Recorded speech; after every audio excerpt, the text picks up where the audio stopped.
Tunamshukuru Muumba wa mbingu na dunia kwa sababu haingimpendeza Mungu kama hatuko leo gisi tunakutanika ndani ya kanisa mchana wa leo. Kuko bengine benye tulianja nabo chuma lakini abakupata hiyo neema. Lakini siye tulianja chuma salama na tunaimaliza na ushindi.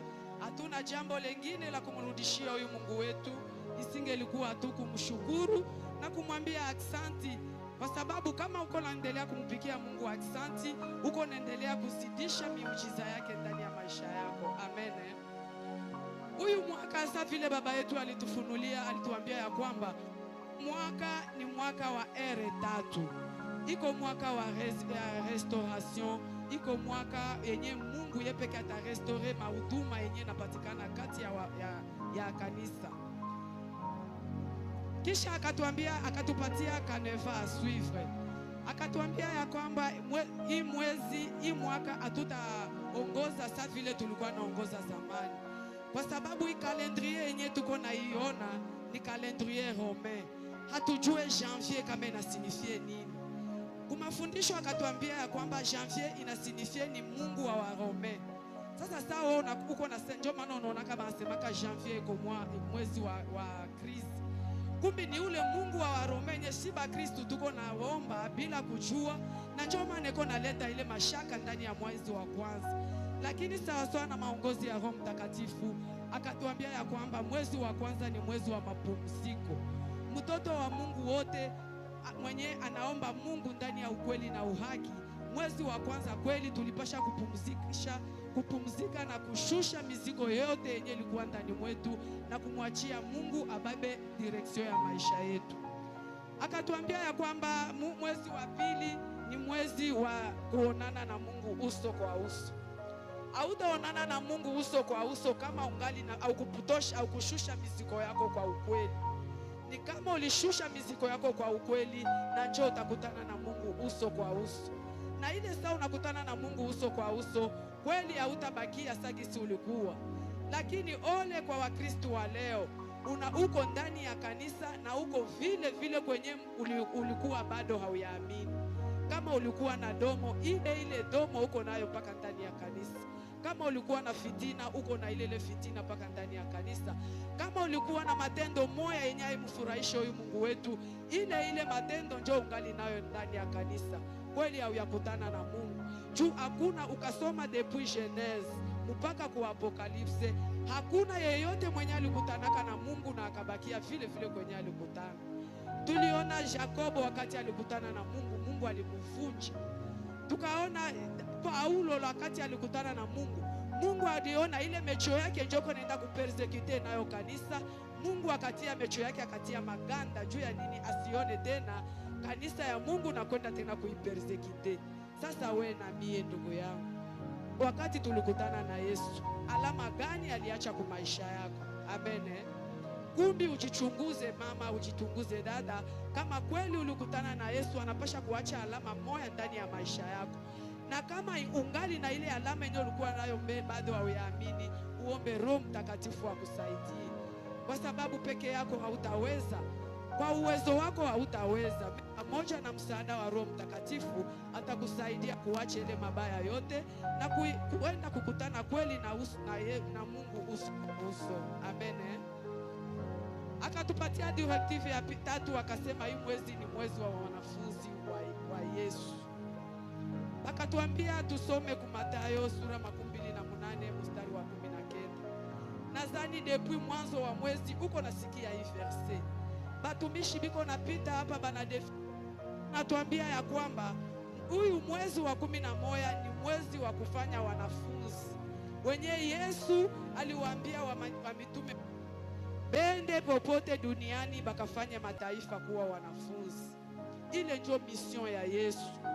Huyu Mungu wetu, wakati unaamini uyue ya kwamba uko na mission yenye Mungu iko nayo ndani ya maisha yako. Angalia ndani ya familia yako, kuko benye biko na akili kukushinda wewe, kuko benye biko na ujuzi wa ajabu, lakini Mungu anabaacha bale bote, anakuchagua tu wewe. Ni juu ya nini? Manake Mungu anayua kenye kiko ndani mwako, anajua uko instrument yenyewe. Wakati atakutumikisha utakuwa faida mbele ya mataifa na mbele yake Mungu. Amen. Na wakati Mungu anakuchagua hata kuacha bure. Anajua ya kwamba uko misioneri ndani ya chama. Kwa sababu Biblia inasema kazi ni kubwa lakini watumishi ni wachache. Kazi ya Mungu hakuna mwenye ataiweza yeye peke. Sawa sana kisi tulibambia yake ile siku. Kazi ya Mungu iko kazi kubwa sana. Tutazania sema hivi injili ilishafika duniani kote. Kumbe kuko mafasi ingine yenye injili hayafika kata abayashikia kata Yesu. Ukafika na mwambia Yesu, atakuuliza Yesu njoo nani? Amen. Kumbe tusimame tukue ba misioneri ba Yesu. Na wakati Yesu anakuchagua sasa vile misioneri, hata kuacha bure. Anapasha kukupatia vifaa yenyewe utafanya nini, utaeffectue ile mission yake. Kama Mungu anakuchagua kubia kweli, hapana yenyewe wewe peke ulijitie. Kama Mungu anakuchagua kubia kweli, atakupatia mission, atakupatia tu mission yenyewe utafanya nini, utaendelesha nayo kazi ya Mungu. Na wakati atakupatia ile mission, usikale nayo kimya. Tumika nayo kazi ya Mungu, uitumikishe ndani ya shamba la Mungu, na huyu Mungu wetu atapata sifa na utukufu. Mission ya kwanza yenye Mungu atakupatia ni ile zawadi ya kiroho yenye inapatikana ndani mwako. Juu kama uko au hivi tuko hapa ndani ya kanisa, kila mtu yuko na zawadi ya kipekee yenye haifananishwe na mwingine. Amen. Kumbe ile zawadi yenye Mungu alitia ndani mwako iko faida ndani ya kanisa, uitumikishe na Mungu wetu atapata sifa. Zawadi ya pili anakupatia matiere. Ile matiere atakupatia juu ya nini? Ni juu ya kuendelesha kazi yake mbele. Na Mungu achaguake mtu mwenyewe Mungu anakuchagua, unapojikuta ndani ya kanisa, maana yake uko na uwito wa Mungu. Na ile uwito wenye Mungu alitia ndani yako, sherti uiteshe ndani ya kanisa kwa ajili ya sifa na utukufu wa jina lako. Na kisha Mungu kukupatia hivi vifaa vyote, sherti ya kupatia puissance. Jua ya kwamba ndani ya dunia hii Shetani alishukaka na kasirani kubwa sana. Ile kasirani yake ni apende ende peke kuzimu. Ndio maana unaonaka kama batu bafanya madawa biko, anapenda tu kuinfluence bengine bamufate ashende peke kuzimu. Juu ile moto ya milele Mungu akutayarishiaka wanadamu. Mungu alimutayarishiaka tu Shetani na bale ba malaika benye balimufataka. Lakini ole kwako na kwangu, kwa ajili ya furaha ya dunia tunakuwa napenda kufata ile mashauri ya watu wa dunia, na tunaacha mapenzi ya Mungu. Na tunasababu ya kwamba Mungu alitupatia uwezo wa kumshinda hata yule Shetani. Ukasoma Timotheo, Biblia inatuambia ya kwamba ni si banadamu ndio benye tutahukumu ba malaika, lakini wewe mwanadamu mwenyewe utahukumu malaika.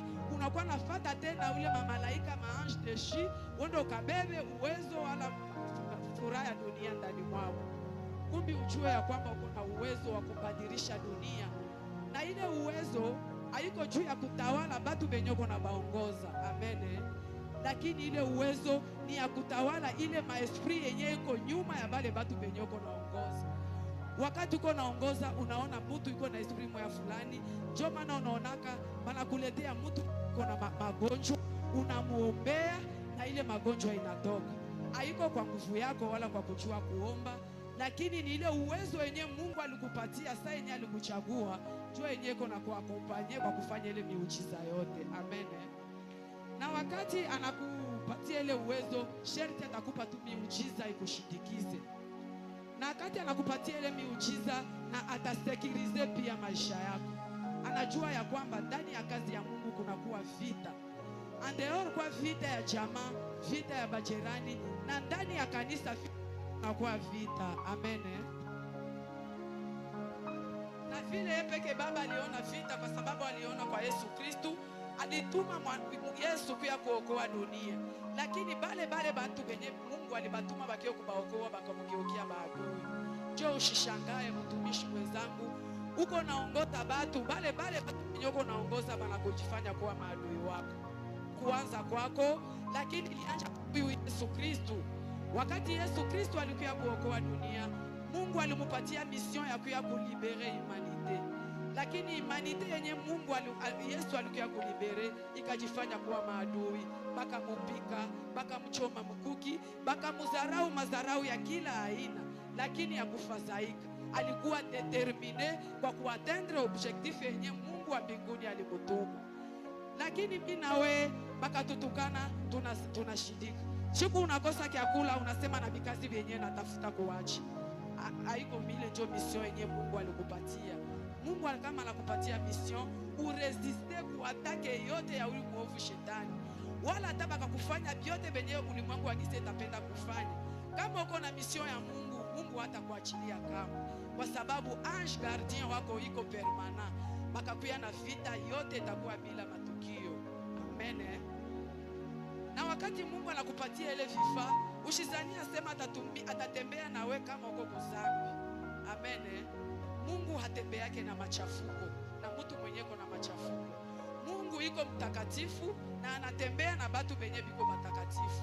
Kama uko na miujiza na uko kuzambi, ile haiko Mungu, kwa sababu bafumu nako biko nafanyaka miujiza. Tukiangalia huyu Farao, wakati Musa alitupa sham muti mbele yake ikageuka nyoka, na huyu Farao akaita ba magicien nabo bakatupa yabo miti nayo kakageuka nyoka. Lakini kuona kama Mungu iko Mungu, ile nyoka ya Mungu ikameza nyoka ya Farao. Amen. Kumbe ushitishiki asema niliombea batu balipona. Ushitishiki asema nilihubiri. Wala kuhubiri haiko njoo assurance ya kwenda mbinguni. Amen. Ushijisifu asema uko na ubiri unakuwa mhubiri wa miujiza. Hapana. Kuhubiri haina assurance ya kwenda mbinguni. Uko tu na exhorte taifa ya Mungu. Kuponesha batu haiko njoo asema assurance ya kwenda mbinguni. Lakini Mungu anatembea na watakatifu. Bale bote benye biko na shika maneno yake, banatembea sawa sawa na mapenzi yake, na njoo Mungu iko na anafurahika nabo, na njoo iko natembea nabo. Amen. Msomaji atatusomea Wakolosai. Tutasoma kwa Francais na mwingine atasoma kwa Kiswahili. Amen. Wakolosai sura 2 mstari wa 6 mpaka wa 8. Colossiens, un petit micro.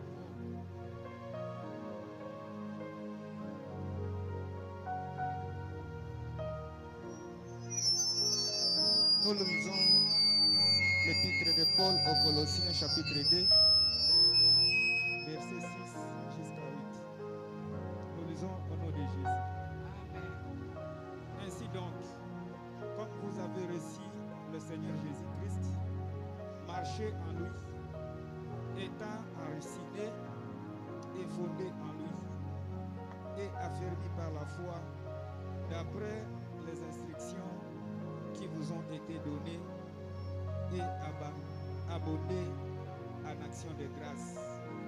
Prenez garde que personne ne fasse de vous sa proie par la philosophie et par une vaine tromperie, s'appuyant sur la tradition des hommes, sur le rudiment du monde et non sur Christ. Amen.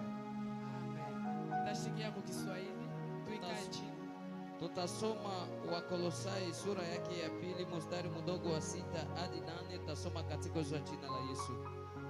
Basi kama mulivyopokea Kristo Yesu Bwana, mutembee vivyo hivyo ndani yake, muwe na mizizi na kujengwa ndani yake na kusimamishwa katika imani yenu, kama mulivyofundishwa vile vile, mukizidi kutoa kushukuru.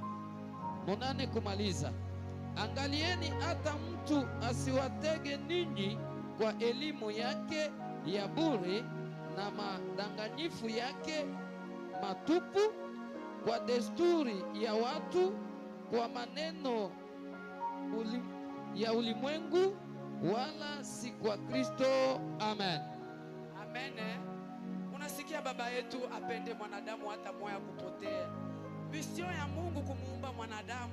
Kwa siku Mungu alimuumba mwanadamu, ilikuwa kiumbe kenye kilimpendeza kupita viumbe vyote venye alikuwa anaishaumba mbele. lakini mwanadamu hayuwe ile valeur yenye Mungu alimupatia hapa chini ya jua. Amen. Mungu anakuambia baada ya kuokoka usiaishie pale, tembea sawasawa na mapenzi yake. Fate filosofi na ujanja wa batu ya dunia. Juu mtu kama aisha potea apendake ende peke, anapenda kuinfluence we mwingine kwa sababu utoke kunjia sawasawa yenye uko naenda, ukufanye upoteze nafsi yako. Amen. Kwa sababu wakati tulipewa hii neema ya kuokolewa ndani ya kanisa, uangalie kwa kuko bengine juu uyapataka neema ya kuongea na bamagicien. Bamagicien waka banapenda kuamini, lakini kuona kwenye balishaji ya profondiri kuile maji, kuna tena gisi ya yeye kurudia tena ndani ya kanisa. Lakini we na mimi tuliokolewa tu kwa neema. Kwa ukajiuliza kisu ulikutanika ndani ya kanisa, jua hata kuko mwingine alikutanika kwa magonjwa, kuko mwingine alikuya tu juu ya kuimba. Lakini kama unajua objective kuingilia ndani ya kanisa, hautacheza na wokovu wake. Tutembee sawa sana mapenzi ya Mungu, tuache dunia. Dunia ni bure, hakuna kitu kitakuwa milele hapa chini ya jua. Amen. Maandiko ya Mungu inasema ikakuwa mahubiri itapita, ikakuwa nyimbo itapita, mavazi itapita, manyumba itapita, hata uze ya modele gani itapita. Lakini tengeneza nafsi yako dada, tengeneza nafsi yako mama, ujue ya kwamba tuko wageni na wasafiri hapa chini ya jua. Tutayarishe maisha yetu ya umilele. Wakati unaingia hapa ndani ya kanisa, sijue kama unajiulizaka kwanje kufika kwa ndani ya kanisa objective yangu ni nini? Amen. Unakuyaka tu kuangalia mahubiri, unakuyaka tu kuangalia sema ule leo alipreshe mzuri sana.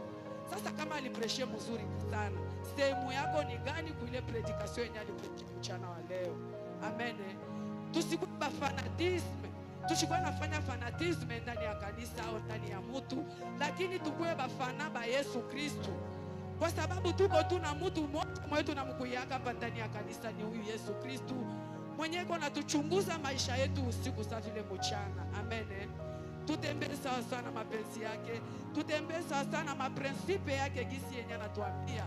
Akasema tushibe na si tushibe. Akasema kusema bongo ni mubaya, na wewe sasa unasema bongo, usiseme asema hii ni bongo ya kujifariji, lakini uyue ile bongo kifo kikakukamata pale, hata njoo unafanyaka miujiza yae, utaenda tu jehanamu. Huyu Mungu wetu haiko corruptible. Utazania kwa kama uko na mtole na njoo Mungu atakupatia ufalme wa mbingu. Haiko vile, utoshe ile udanganyifu ndani mwako. Kama uko natoa, Mungu wetu anasema fedha na dhahabu yote ni yake. Sasa utampatia nini yenyewe inashinda ile wokovu yenyewe aliitika kufa, kuacha furaha ya mbingu, kushuka hapa chini ya jua juu ya kuokoa nafsi yake. Amen. Hata ukamjengea service tulimjengea, usizania sema njoo assurance yawe kufika mbinguni. Mungu iko tu na lazima ya nafsi yako iokolewe. Acha matendo mabaya, acha ile mabaya yote yenye imfurahishe, ufanye tuko kuvita kukurse hapa chini ya jua. Hakuna mtu mwenye kufanya kurse mwenye anapataka taji bila kuwa mshindaji. Amen. Kila mgombeaji wote ni mpaka unatendre objective njoo unapata taji ya uzima. Kumbi tutembee sawa sana mapenzi ya Mungu. Tuache dunia, tuache kuwa bafana. Njoo unaona makanisa yako nazidi kusadika. Kama uko ndani ya kanisa unampenda kama Mama Adela, unakafana Mama Adela. Siku Mama Adela anaanguka na wewe unaanguka. Eske Mama Adela iko na yake mbingu yenye atakuingiza? Kumbi tufuate tu Biblia. Hakuna fasi, hakuna hata kanisa moya yenye utaenda yenye banaomba ndio utaona Mungu anashuka. Mungu alikuwa anashuka kanisa zamani. Hapa anakuwa ni Mungu wa maprofesi. Na profesi yake kubwa ni Biblia. Njoo utaona kama Mkristo wa kweli mwenye ushakomala ushakuwa matiri. Mbele yao kutoka kwa nyumba yako, piga magoti, omba. Umweleze Baba kupredikasyon ya leo, kufatana na shida yenye niko nayo, nipate jibu hata neno moja tu ireconforte imani yangu na nijue gisi gani ya kutengeneza maisha yangu. Amen. Tutasoma andiko ya pili kushake Yakobo sura 3 mstari wa 2 mpaka wa 11.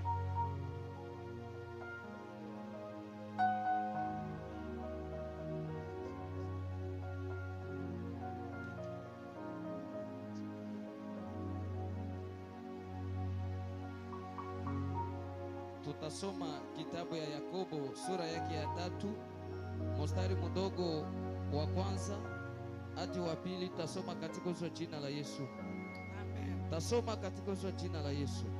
Mstari wa 3. Sura ya 3 mstari wa 9 mpaka wa 11. Mstari wa 9 hadi wa 11 nitasoma katika jina la Yesu. Amen. Kwa ulimi tunasifu Mungu Baba yetu, na kwa huu tunalaani watu waliofanywa kwa mfano wa Mungu. 10. Katika kinywa kile kile zinatoka baraka na laana. Ndugu zangu, haifai mambo haya kuwa hivyo. 11 kumaliza. Kuna chemchemu inayotoa maji matamu na machungu katika kisima kimoja. Amen. Amen. Amen. Maandiko yanatuambia ya kwamba ulimi inakuwa njia moya yenye shetani anakuwa anatumikisha sana Bakristo hapa chini ya chuo. Shetani anaona akakutafuta kuuzinifu, hauko tena kuuzinifu. Akakutafuta kwa kutafuta maarifa mbalimbali, hauko tena kwa kwenda kutafuta ile maarifa mbalimbali. Lakini anakuwa anatumikisha ulimi wetu. Uangalie mimi na wewe, ulimi wetu uko bariki Mungu au uko na laani Mungu? Amen. Ulimi wako mbongo ingali inatoka kwa ulimi wako. Chonganisho ingali inatoka kwa ulimi wako. Mabaya ya aina yote ingali inatoka kwa ulimi wako. Kumbe matendo Mungu apendezeke nayo. Tengeneza ulimi wako. Ni ile mazambi ya kidogo yenye tuko naona kidogo, jua yenye itatukosesha ufalme wa mbingu. Amen. Mungu anasema tukue chombo yenye iko safi, yenye saa pekee anapenda kukutumikisha, anakutumikisha sawa sawa mapenzi yako. Na siku kifo kitakukamata, uende ukashangiliwe na malaika, na mwisho wa dunia kile gisi ya kuwatenda leo kwa hukumu ba malaika. Maandiko yanaendelea kutuambia, tukiangalia hata hapa nature, juu Mungu alikuwa anatufundisha kupitia nature, maumbile yenyewe pekee Mungu hapa chini ya jua. Anakuambia ya kwamba eske chemchemu moya inatosha aina mbili ya maji?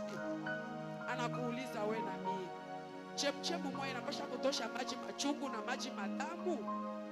Wewe uko na jitahidi, uko mtumishi wa Mungu, eske ndani ya kinywa chako uko na masemi ya kuleta sifa na utukufu kwa jina la Mungu, au uko unaleta masemi ya kutukuza shetani? Amen. Jibu uko na kwangu. Kumbe ulimi wako usingelikuwa ulimi wa kutukuza shetani, lakini kuwa ulimi wa kubariki na kutukuza Mungu, kwa sababu siku ya mwisho tutaulizwa hesabu ya masemi yenye tulikuwa nasema hapa chini ya chuo. Amen. Wewe utaona kwako iko difficile, mbele ya Mungu iko très facile, kwa sababu yeye aliumba ulimi na yeye aliumba vyote vyenye vinaonekana na visivyoonekana. Tujue kutembea sawa sana mapenzi yake. Mungu atutumikishe, na wakati tutajipresente mbele ya mataifa, na Mungu atapatia maneno yetu uwezo ya kuweza kuconvaincre ule pagani, na tunamuleta ndani ya Yesu. Juu bale bapagani banakuwaka banajua mingi kushinda hata sisi wenye tuko ndani ya kanisa, na banakuwaka na ujuzi wa maneno ya Mungu kushinda hata sisi wenye biko ndani ya kanisa. Ile saa unamwendea mpagani, unamwendea sema baba tunakia kuhubiri, au mama wache matendo moya fulani, na ule mpagani anajua ya kwamba ile matendo wao ngani na ipatike. Eske ile maneno itakuwa na effect ndani ya ule mtu? Kumbi tuko oblige ya kuacha dunia na tamaa yake yote. Mukristo ni mtu mwenye iko prive na vyote vibaya vya ndani ya dunia. Amen. Sa vile Yesu Kristo alikuwa alijifanya maskini juu upate baraka. Kumbi tushitumainie dunia, tushijiplonze kabisa ndani ya dunia. Tujue ya kwamba vyote ni vya kupita. Ukakufa leo na kesho habata kuzika na motokari, habata kuzika ndani ya nyumba yako, hata kuzika kuparsele yako, ulishakuwa tu maiti. Hauna tena hata faida ndani ya dunia. kiote kenye utafanya hapa ndani ya dunia iko vanite de vanite, poursuite de fins. Kumbi tengeneza nafsi yako juu ile maneno yenye utaenda kuhubiri ule mpagani, juu ni mwaka wa kuzaa wanafunzi. Ile maneno utamwambia ule mpagani, kwa hiyo kuwa na efe mpaka kinywa kyako kikuwe natosha baraka, na Mungu akipatia uwezo ya ile maneno utamwambia imconvaincre ule mpagani aamini Yesu na njoo aingie ndani ya kanisa. Amen. Baba yetu atatusomea tena kwa Pierre, Petro wa kwanza sura ya 2 mstari wa 12.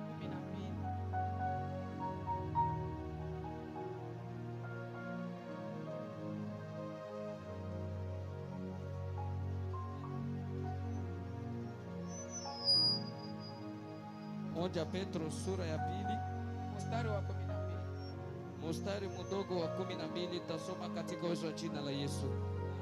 Muwe na mwenendo wenu mzuri katika kati ya mataifa, ili kwa maneno ambayo wanawasingizia ninyi kuwa watenda mabaya, wakiona matendo yenu mema, wapate kutukuza Mungu siku ya hukumu. Amen.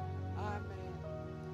Maandiko natuambia ya kwamba tuwe batenda mema, tusingelifananishwa na mapagani. Inafaa matendo yetu ikuwe mafundisho kwa maisha ya wapagani. Amen. Hata bakuokoka kwa neno, baokoki hata kwa matendo yetu mimi na wewe. Sasa hivi tuko shibote hapa, tuko kama 100 et plus personnes. Kila mtu akaokoa hata mtu moya na muleta ndani ya kanisa. Mungu hata tubarikia. Haitakuwa shangwe na bikelekele mbinguni. Kumbi matendo yetu imkuwe matendo ya mahubiri kwa wapagani. Hata kama haukuwa na uhubiri wa parole, ukwata mhubiri wa matendo. Kule kumugini biko na kushuhudia je. Ndani ya familia yako, eske uko capable hata kumwambia mwanamemba wa familia yako neno moya na anakuwa konvekia na anaingia ndani ya kanisa? Jibu ni kwako na kwangu. Ndani ya biro kwenye uko naenda, eske ile maneno ya Mungu kwa mwenye anatuambia sasa tuende duniani tukafanye mataifa kuwa wanafunzi, uko na maneno yako itakuwa na uwezo wakati unamwendea collaborateur au collaboratrice wako moyo wa biro, unamupreshe ile maneno na anaacha matendo mabaya na anamwamini Yesu. Jibu ni kwako na kwangu. Ndani ya nyumba, kwa quartier kwenye tuko, kusoko kwenye tuko na ushisha, matendo yetu ikuwe matendo yenyewe kwa mahubiri mbele ya wapagani. Juu haiko si bote batu bote njo Mungu alibaitaka kwa kupreshe. Kuna kaka bengine ile exhortation ile mombili yenye utamwambia mpagani na mpagani anafanya nini? Anasikia na anaacha ile matendo yake mubaya na anamwamini Yesu. Amen. Maandiko yanaendelea kutuambia ya kwamba hata ukafanya miujiza yaye usifurahikie, asema Mungu ananijua juu ya miujiza fulani. Mungu ile ni zawadi yenye Mungu anakupatia me haikorespondre na wokovu wako. Wokovu ni kitu kengine na ile miujiza ni kitu kenye kiko mbalimbali na mpango wa Mungu. Amen. Utatusomea tena Luka sura 10 mstari wa 12.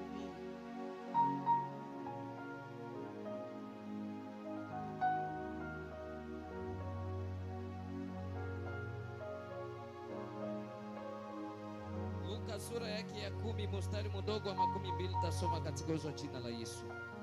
Lakini musifurahie kwa sababu hii ya kuwa pepo wachafu wanawatii ninyi, lakini furahini kwa sababu majina yenu yameandikwa katika mbingu. Amen.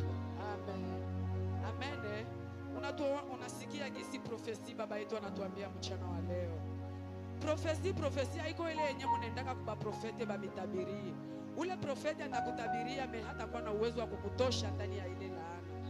Kama anakuambia tate yako alikuwa kama mlozi, ule tate alishakufa. Sasa utafanya kama wewe peke yako ujue kujiombea.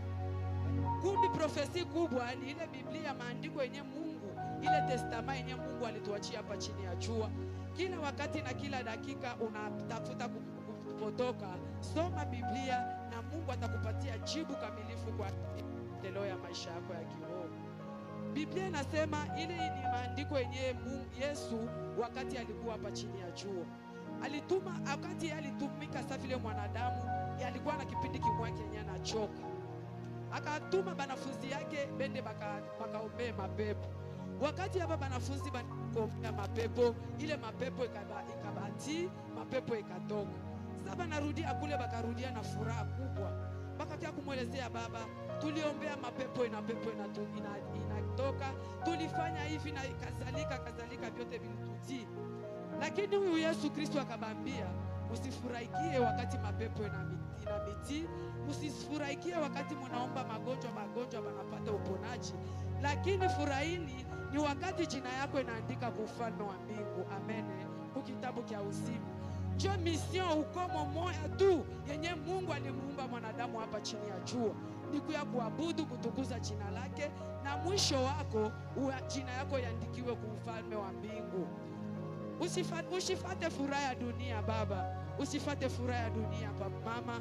Dunia ni mapito. Hata bakakupa banamuke bote ba hii dunia, hautakuwa satisfait. Tukiangalia Salomon alikuwa na 700 femmes ndani ya nyumba na 300 concubines, lakini mwisho alisema tout est vanité de vanité, poursuite des femmes.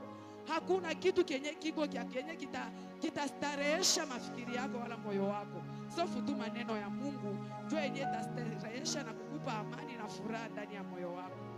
Tukiangalia hata watajiri, tuliona hapa wakati wa COVID, tulikuwa mwenyewe walikuwa wanaangalia matelefone, tukaona kule Bulaya multimilliardaire ile COVID ilibakamata, na mtu mbele ya kufa anatupa mavalizi ya madolari, anatupa. Sasa ile madolari alikuwa anatafuta itamokoa ule umoya yake, nasema kwa kitanda cha hospitali, makuta yangu shunipatie uzima juu iko na makuta. Haiko asema kwa kukosa makuta ndio anataka kukosa uzima, lakini Mungu anamuonesha asema iko Mungu, haiko juu ya utajiri wako ndio utajiokoa, haiko juu ya kujua kuhubiri, ya kujua kufanya miujiza ndio utaokoa.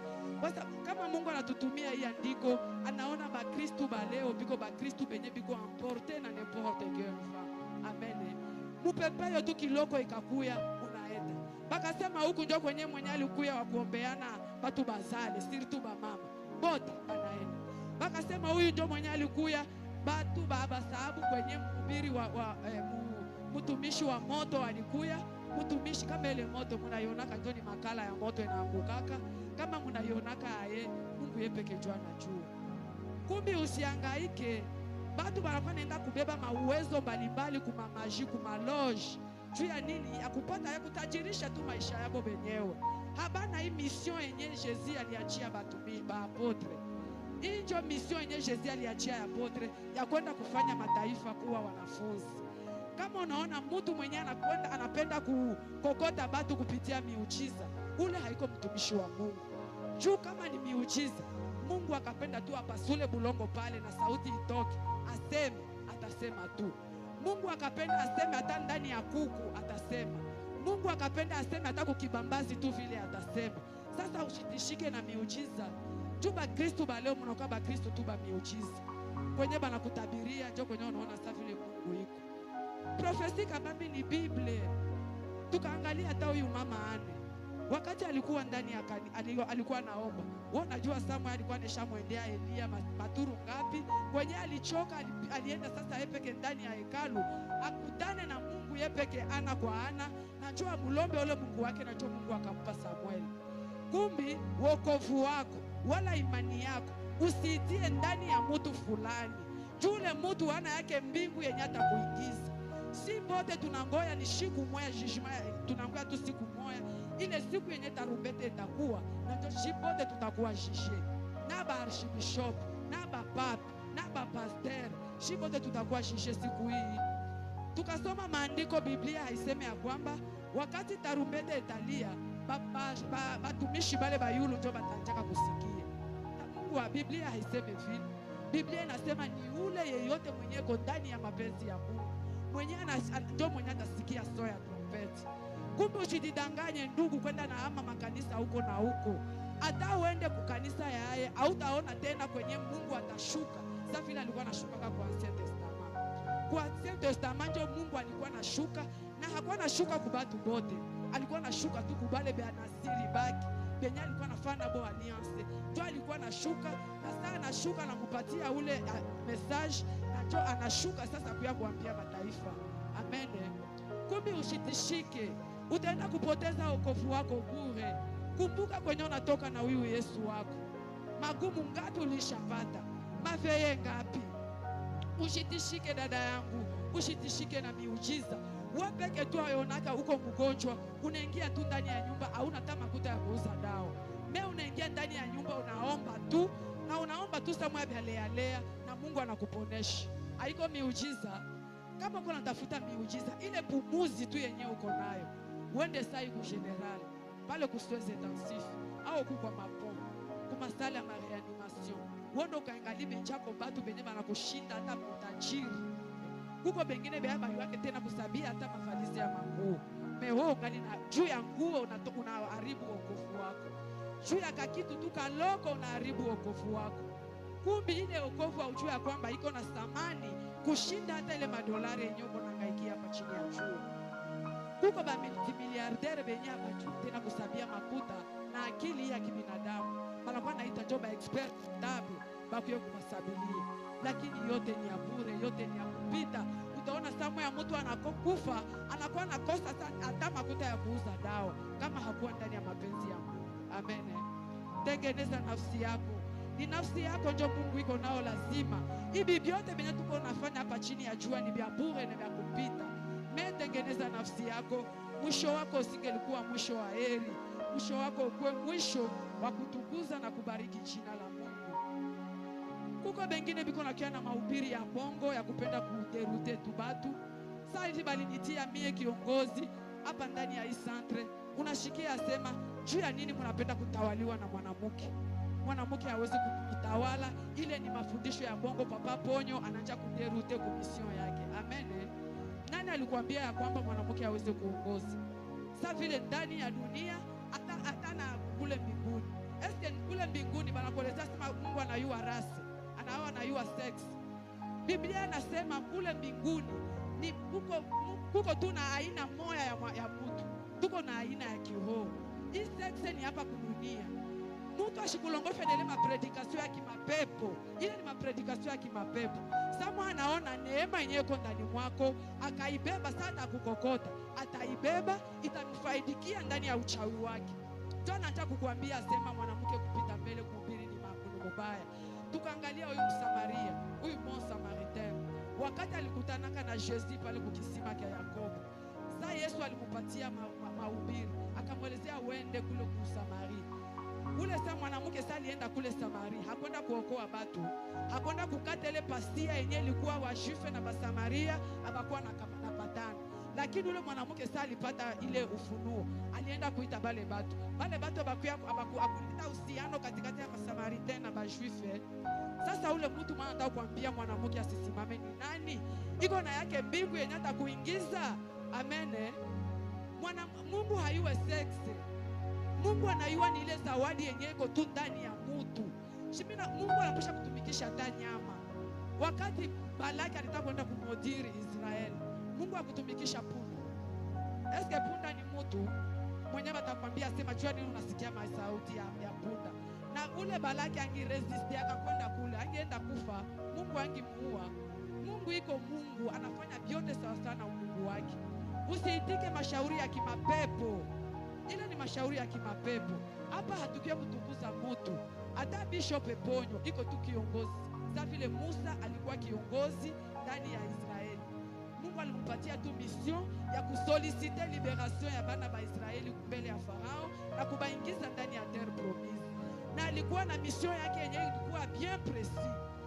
Mungu alimpatia mission ya kutosha watu ndani ya utumwa wa Farao na kubapeleka ku desert kujango, bende bakachue namna gani ya kuomba na kutukuza Mungu wake. Na wakati mission yake iliisha, Mungu akamuinua Josué. Tunaona kisi Mungu iko anatumika na watu. Na kama uko fasi moya uko na cheo fulani, au vile mimi niko hapa nisizania sasa mimi niko wa milele au niko expert kushinda watu wote wenyewe biko na hapa ndani ya kanisa. Mungu iko Mungu. Anafanya kitu kyote sawa sawa na Mungu wake. kama ananichagua, wakati ataona itilite yake ndani mwangu inaishi, atainua mwingine. Amen. Na ule mwingine sema atakiwa na marevelation zaidi kushinda yenyewe mimi nilikuwa nayo. Ndio vile Bishop Ponyo wetu iko ndio kiongozi mwenye anatuongoza, anatutosha kumafamia malaana, anatutosha kumakamba mbalimbali. Mtu sami bila orientation ya maombi yake kama nesha saulika zamani. Juu nilikuwa nazala ikuzaa ya pili njia moya yenyewe banakuwa nachunga tu pumuzi. Tulishakufa watu wanakuwa naangalilia tu saka ni pumuzi kale ka batima ya kere tu ndio wanakuwa naangalia. Lakini huyu baba yetu alikuwa anashimama yeye na mama kito bana reclamer l'esprit mbele ya Mungu. Na mimi narudia na kuwa gizi ninakuwa makaribia mchana wa leo. Amen. Usitafute Mungu abamuprikole yake njia ya mtu kukutana naye. Amen. Mungu yeye pekee anapasulaka njia. Kama akapenda kukutana na mtu kwa magonjwa atakutana naye tu na anakuja ndani ya kanisa. Akapenda kukutana naye kwa circumstance atakutana naye tu na anakuja ndani ya kanisa. Kumbe tusikwe batumishi bakuprikole njia ya mtu kukutana na Mungu. Njia moja tu ni maandiko, ile Biblia. Ndio maandiko tu yenye tunapaswa kubafundisha watu batoke kuzambi na bamwamini Yesu na jina yabo yaandikiwe kwa ufalme wa mbingu. Amen.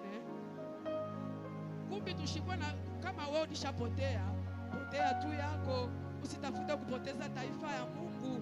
Juu kama uko kweli na uwezo wa Mungu, lidere wa kweli haanjake kanisa ndani ya kanisa nchake. Lidere wa Mungu anaanjaka kanisa kunea.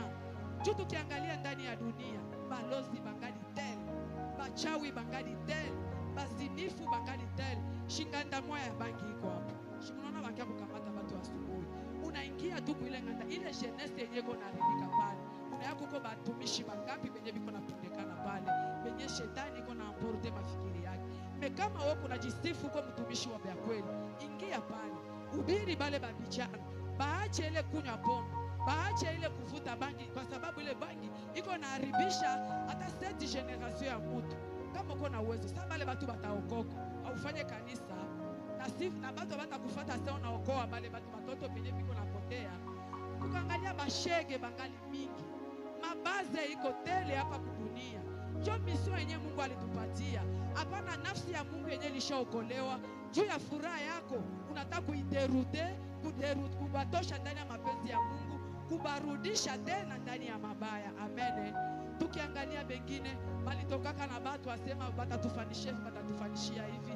Na kufika kule bale watu wabakuone ile mafanikio, bengine balirudia tena kuzambi kushinda jinsi yenyewe balikuwa mbele. Kumbi uliwe tutaulizwa. Ima nafsi yenye tuko na chunga haipo yetu. Mungu alitupatia ndio pouvoir ya kuiongoza. Mimi hakutupatia pouvoir ya kuidomine na kuipeleka selon mapenzi yetu, au kuipeleka selon tunapenda tutajirike au tukue na kitu moya kiwango moya kia juu. Ndio Mungu alitupatia. Mimi ujua sasa tutaisambia. Kama wewe unajisifu ukakuwa pastor unajisifu, ukakuwa berger unajisifu, icheo ya ndani ya kanisa haiko ya kujisifu. Kama uko wa kiroho hautajisifu nayo. Kwa iko ni kutumwa, unakuwa mtumwa wa Yesu, kuiombea kila wakati na kila dakika. Kila wakati juu hata moya akapotea, utaulizwa ile nafsi mbinguni.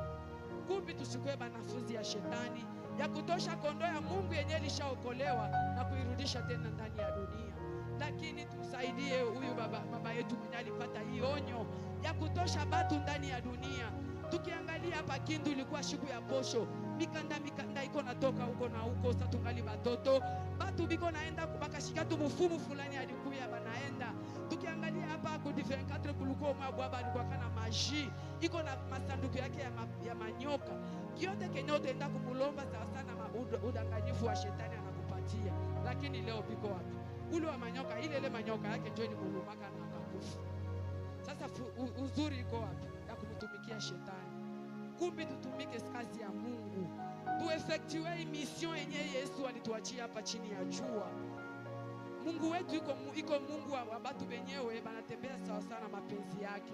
Lakini usizania sema kwa kumtumikia Mungu fasi fulani, na njoo Mungu anakujua, utamkorompre, ukakuwa mwongozi wa CDMA, ukakuwa mwongozi wa CDPA, ukakuwa pastere, ukakuwa evangeliste, ukakuwa membre de soutien. Usizania sema ile cheo yako ndio itakuokoa. Kenye kitakuokoa ni matendo yako vis-a-vis na Mungu wako. Amen. Ya mwisho tutasoma pale ku Galate, Galatia sura 3 mstari wa 27 mpaka 29.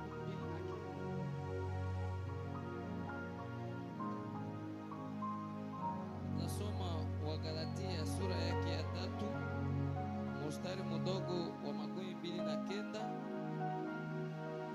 Sura ya 3 mstari wa 27 mpaka 27 inasema, maana ninyi wote muliobatizwa na kuingizwa katika Kristo mumevaa Kristo. Hapana Myuda wala Myunani, hapana mtumwa wala huru, hapana mwanamume wala mwanamke, maana ninyi wote ni mmoja katika Yesu Kristo. 29 kumaliza, na kama ninyi ni wa Kristo, basi mumekuwa uzao wa Abrahamu na warithi kwa ahadi. Amen.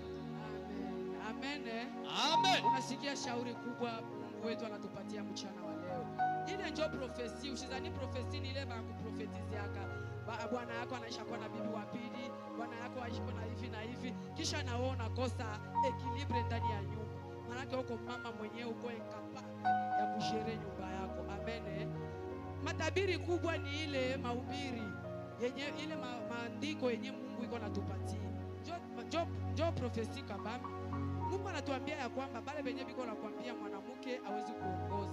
Anakwambia ndani ya shamba ya Mungu hakuna ni mwanamke ni mwanaume. Hakuna ni Myuda ni Myunani. Si bote benye tulibatiziwa ndani ya maji ya bateme ya Yesu Kristo. Si bote tuko kiumbe kimoja. Hata wakati wa kufa wewe hautasema batatia banaume huku banaume huku wakati ile ya judgment. Si bote tutavala mwili ya utukufu. Hautajua sema mwanamke huyu mwanaume huyu. Ndio ndani ya kazi ya Mungu. Wewe usiseme asema mwanamke astahili au mwanaume astahili. Mungu anatendaka sawa sawa na Mungu wake.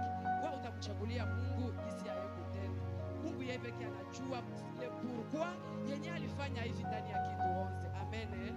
Sasa usimtafutie Mungu, usitafute kupoteza watu juu ya furaha yako ya kimwili. Ndani ya shamba ya Mungu hakuna mwanaume wala mwanamke. Tukiangalia hata Kuakte sura ya 1 tukashuka kule mwisho. Maandiko yanasema wakati Saint Esprit ile siku ya Ascension, wakati Mungu alishushaka Saint Esprit kwa mitume baki. Eske alichakulaka sema hapa ni banaume tu ndio niwapatie nguvu ya Roho Mtakatifu na hapa banamke ni shibabe tu biko viumbe bizaifu. Ukasoma Mungu Biblia inasema hapana. Balikuwa 120 personnes ndani ya ile chambre yote. D'ailleurs ile chambre yote ni mwanamke ndio alimtoleaka hayo Yesu. Marie de Magdala ndio alimtoleaka hayo Yesu kwa ajili ya Yesu akake kufanya maneno yake maombi yake ndani ya ile chambre. Sasa shi tunabadilisha ole ya chambre yote ikuwe chambre ya kuomba nguvu ya Mungu itujaze tuyue gisi kanya kutumika kazi ya Mungu. Inakuwa chambre ya maevocation, inakuwa chambre yenye unakuwa na héberger bagonjwa. Ukasoma tangu kwa Ancien Testament mpaka kwa Nouveau Testament, hautaona wapi kwenye Mungu alisemaka kutiaka chambre yote ya batu kwendaka kulala kule. Inakuwa sasa inakuwa sasa hospitali. Soma tu Biblia kama ukapata ile verse upio kunaonesha, utasoma na haikuwaki. Yesu alikuwa anafanya wakati iko napita, banatia bagonjwa bote kubalabala, na saa napita na baombea na banapata uponaji na banarudia banaenda kushuhudia makubwa ya Mungu. Alikuwa anafanya hata Paulo balikuwa anafanya akapita tu bagonjwa bote kubalabala, kimfuniki yake kilikuwa naponesha na kinafanya miujiza. Kumbe tushikwe na mahubiri ya udanganyifu. Tuna bakristo mingi banakuwa emporte juu ya kutafuta miujiza. Miujiza haitakuokoa. Hata bakufanyishi miujiza leo, yue tu mwisho wako utakufa. Sasa eternite yako itapitishia wapi? Hakuna wa milele hapa chini ya jua. Kama huyu tu Yesu Kristo mwenye aliumbika na akuzaliwa sasa hivi mimi na wewe tulizaliwa kuzama. Alikufa. Sasa wote enda kutafuta wapi kenye kitakukinga, kenye kitazibia mauti ndani mwako. Au profete kani mwenye alishaka kuwa profete, mwenye anazibia mauti ndani ya mwanadamu. Hata kuzibie leo, uyue kesho tu utakufa. Hata tu benye Yesu Kristo alikuwa na bafufula. Lazaro hakukufa. Ile binti wa Yairo hakukufa tena. Njoo ujue ndani ya dunia ni bure. Uamini tu Yesu juu ya kuokoa nafsi yako. Jua mission yako yenye unajikuta ndani ya kanisa. Usikuwe emporté na n'importe quelle femme. Dunia inayumba yumba. Shetani apende ende yepeke kuzimu. Anapenda ende na umati wa batu. Na itakuwa jambo ya kushangaa. Itakuwa jambo ya kushangaa. Wewe Mkristo mwenye uko nashikia mahubiri kila siku. Sasa kuifianze voir. Mwenye atapoteaka ni yeye peke tu. Jua haikuwa sema kwa mahubiri. Jua batumishi biko napita banahubiri mahubiri ya kila aina. Lakini jambo ya kushangaza, mtu akakia tu na unabii kake, unazunguruka unaenda. Kumbe haujue neema ya wokovu yenyewe inakuwa ndani mwako. Amen. Kumbe tusingelitishika tujue ya kwamba ule roho mwenyeko kubanaume na njoo mwenyeko kubanauke. Ule uwezo mwenyeko kubanaume na njoo kubanauke. Masemi ya banadamu isingelikutosha nje ya mapenzi ya Mungu. Amen. Umutazame tu Yesu kumsalaba. Wakati unaona shida ina persiste ndani mwako, pika magoti sasa vile mama alilia kwa hekalu. Kanisa tuko naacha milango wazi. Atukatalie kuko mtu malishaka pia sema mama, leo napenda kushinda kwa kanisa. Tunakuelezea sema hapana, kanisa haipermettre vile. Milango ya kanisa iko wazi kwa kila mtu. Mwache kwenda naingia kwa machumba ya maombi, mko napoteza wokovu wenu bure. Aujue kitu gani kenye kiko biko na kutosha. Ima shiku ba rare uone batumishi ba kiroho sa vile mama kitoa alikuwa. Ba mingi banakuwa natumikisha tu uchanje. Na marize tu juu ya nini ya kupata tu kenye kiko ndani mwako. Kwamba mingi banakuwa naingia nikwambie secret biko nafanya, banaingia Freemason kumaikari. Kule kumaikari ukapita tu hapa kwa barabara. Imayani inakuambia maneno yote yenye yako pale ndani ya ile nyumba. Josta baisha kuingia kule maikari, tuba kule kuma Freemason banasoma tu hii Biblia. Kama biko na yabo hatuyui. Mimi niko naona yule mtoto wa dada yangu ukaenda pale kwetu. Hapa kwetu kuchamaika.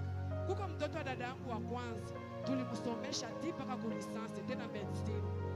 Anaisha pata lisansi, anaenda akakuwa anatumika ku Vodacom. Kufika kule akaenda kubeba maji, akapenda na yeye ayenge, akapenda na yeye apate mafuatiri.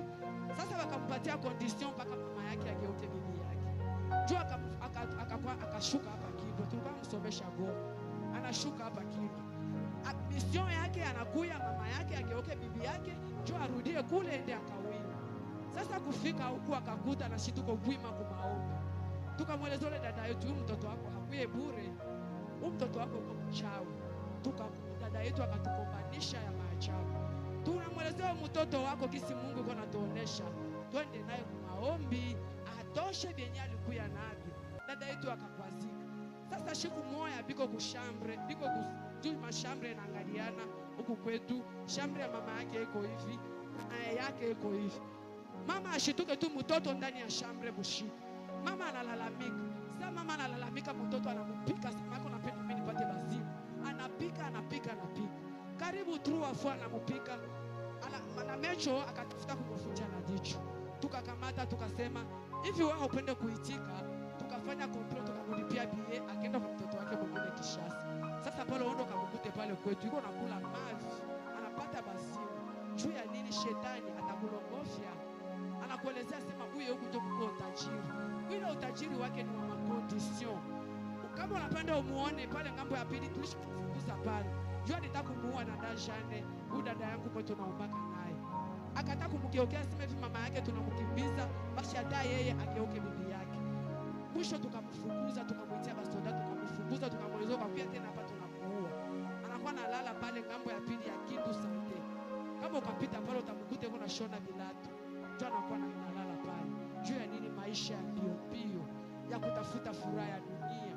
Ile masomo tulimsomesha, angekuwa hata anachomana tu shindano pale kunyumba, angekuwa anapata franka. angekuwa hata munganga shirika na munganga bengine biko na tafuta bagonjwa lisanse ku medicine. Kumbuka magumu ngapi, makuta ngapi tulipoteza juu ya kuwa vile anakuwa, lakini mtoto anatugeukia tena adui. Amen.